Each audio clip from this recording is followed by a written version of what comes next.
Napoleon's fall at Waterloo in 1815 was more than the end of a battle, it was the collapse of an empire built on ambition and brilliance. For over a decade, he reshaped Europe through conquest, yet his downfall was not caused by a single defeat. It stemmed from deeper flaws within his strategy, politics, and economy.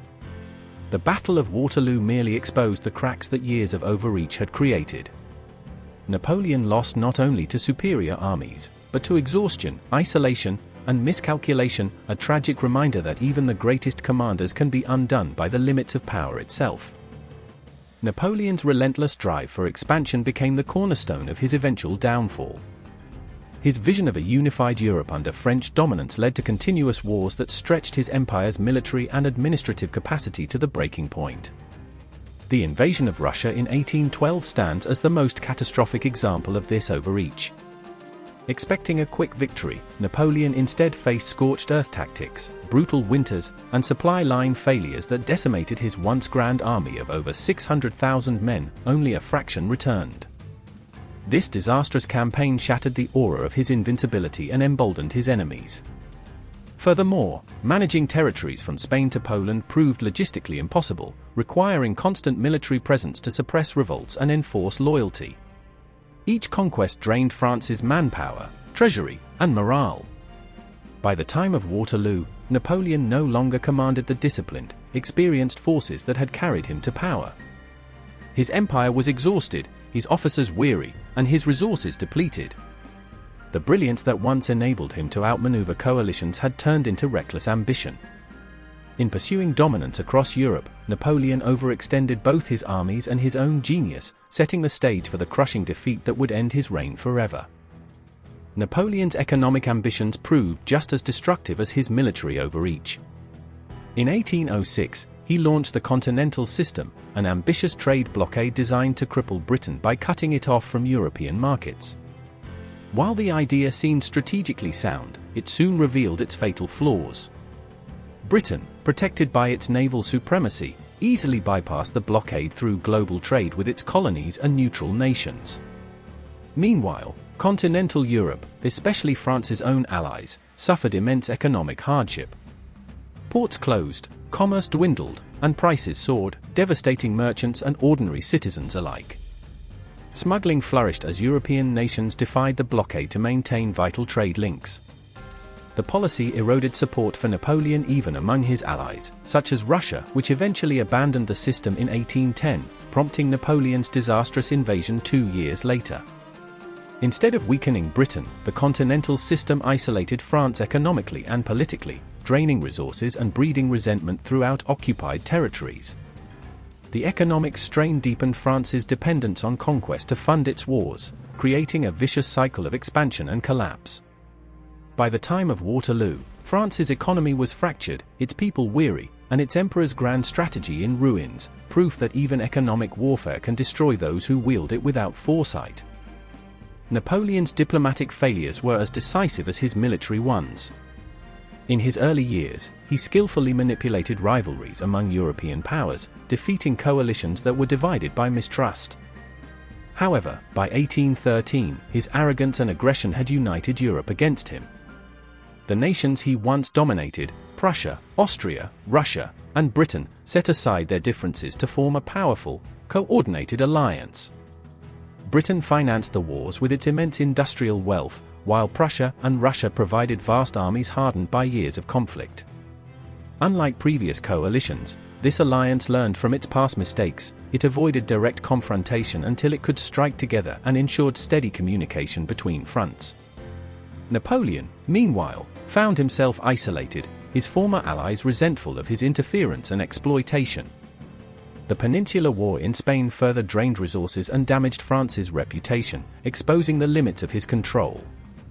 At Waterloo, this unity proved decisive.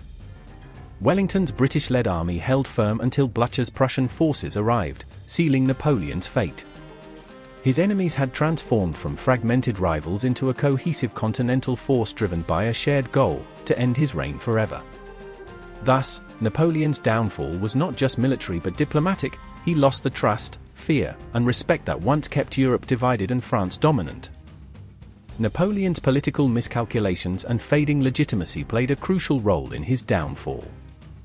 After his return from exile in 1815 during the 100 Days, he sought to rekindle the revolutionary spirit that had once fueled his rise.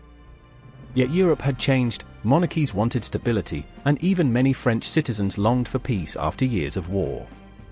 Napoleon's return terrified European leaders, who quickly united against him, seeing his comeback as a threat to the fragile post-war order. Domestically, he failed to rebuild genuine loyalty. Many former generals and politicians, once his staunch supporters, now doubted his judgment and commitment to France's well-being. His authoritarian rule, censorship, and constant warfare had eroded the revolutionary ideals he once embodied: liberty, equality, and fraternity. As a result, Napoleon no longer represented progress or national pride but unending conflict. His brief restoration lacked the popular enthusiasm of his earlier campaigns, and his political base was fragmented. The people who once viewed him as France's savior now saw him as a symbol of instability. By the time he faced the Allied forces at Waterloo, Napoleon stood isolated, not only on the battlefield but in the hearts of his nation, abandoned by the very ideals that had first raised him to power. At Waterloo, Napoleon's final defeat was sealed by a series of tactical and logistical failures. Despite his reputation as a military genius, the campaign was plagued by poor timing, miscommunication, and bad luck.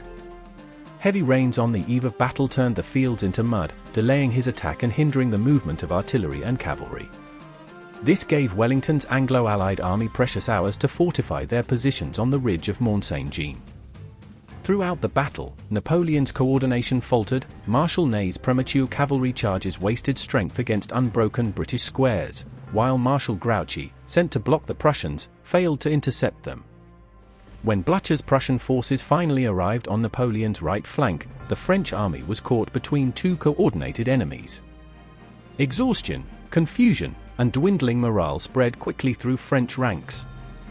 Unlike in his earlier campaigns, Napoleon no longer faced inexperienced foes. His adversaries had learned his methods and countered them effectively. By evening, the French line collapsed, marking the end of both the battle and Napoleon's empire. Waterloo exposed a harsh truth: Napoleon's brilliance had dimmed, his army was no longer invincible, and fate itself seemed to turn against him. His final gamble ended not in glory, but in irrevocable defeat. Napoleon's defeat was far more than a single lost battle. It was the inevitable collapse of an empire weakened by ambition, economic strain, and political misjudgment. Waterloo merely revealed the consequences of years of overreach and isolation. His fall reminds us that even the greatest leaders can be undone by their own brilliance when it blinds them to reality. Napoleon's legacy endures as both a lesson in power and a warning against excess. To truly understand history's turning points, we must look beyond victories and defeats, to the human flaws that shape them. Study history, and learn before repeating it. If you found this story insightful, please like this video, share it with others, and subscribe for more history explained simply and clearly.